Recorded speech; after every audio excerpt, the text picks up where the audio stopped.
Eco friendly ગણેશજીની મૂર્તિની સ્થાપના કરવામાં આવી છે। વૃક્ષની છાલમાંથી બનાવેલા ગણેશજીનું કુદરતી વાતાવરણમાં સ્થાપન કરવામાં આવ્યું છે। કુદરતી વાતાવરણમાં ઝાડની ડાળીઓનો ઉપયોગ કરાયો છે, જેથી આ મૂર્તિ સુરતમાં આકર્ષણનું કેન્દ્ર બની છે।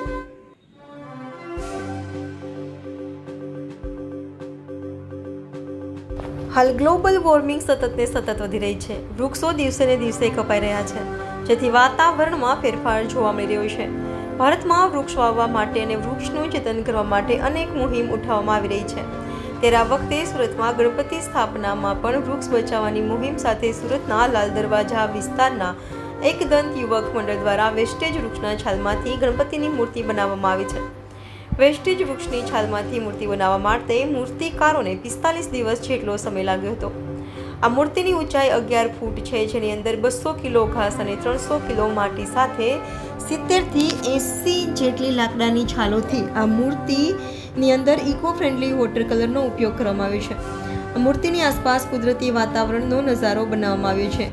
તેમાં પણ વૃક્ષની કુદરતી રીતે તૂટી પડેલી ડાળીઓનો ઉપયોગ કરી બગીચો તૈયાર કરવામાં આવ્યો છે। સાથે જ પક્ષીઓના માળા પણ મૂકવામાં આવ્યા છે। આ યુવક મંડળ દ્વારા છેલ્લા 4 વર્ષથી શ્રીજીની સ્થાપના કરવામાં આવે છે, જેમાં દર વર્ષે અલગ અલગ થીમ રાખવામાં આવે છે। ત્યારે આ વર્ષે સંપૂર્ણ ઇકો ફ્રેન્ડલી ગણપતિનું સ્થાપન કરવામાં આવ્યું છે। એટલું જ નહીં, આ ગણપતિની પૂજામાં વપરાતી અગરબત્તી પણ ઇકો ફ્રેન્ડલી છે। એકદંત યુવક મંડળ દ્વારા વૃક્ષ બચાવવાની મુહિમ અંતર્ગત હરિયાળું અને કુદરતી વાતાવરણની થીમ સાથે 100% ઇકો ફ્રેન્ડલી ગણપતિની મૂર્તિનું સ્થાપન કર્યું છે। હાલ સમગ્ર સુરતમાં લાકડાની છાલમાંથી બનાવવામાં આવેલી આ શ્રીજીની મૂર્તિ આકર્ષણનું કેન્દ્ર બની છે। મારું નામ દિવ્ય મહાજન।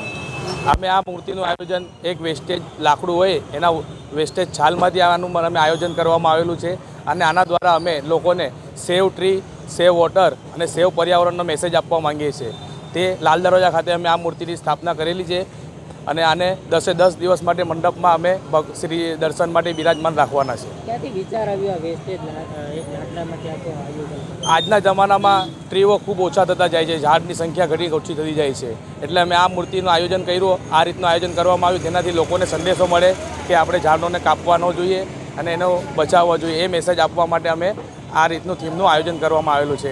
આ થીમ અમે આખી નેચરલી બનાવવામાં આવી છે, અને જંગલ થીમ પર અમે આ મૂર્તિનું આયોજન કરવામાં આવેલું છે। એવું લોકોમાં આકર્ષણ છે, ખાસ કરીને મૂર્તિને લોકોનું તો એકદમ ખૂબ જ આકર્ષણ છે, લોકો જોવા માટે ઉત્સુક થઈ રહ્યા છે।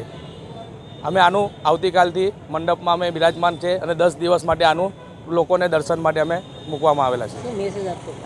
ખાસ મેસેજ તો એક જ આપવાનો છે કે સેવ વોટર, સેવ ટ્રી અને સેવ પર્યાવરણ। આના માટે અમે આ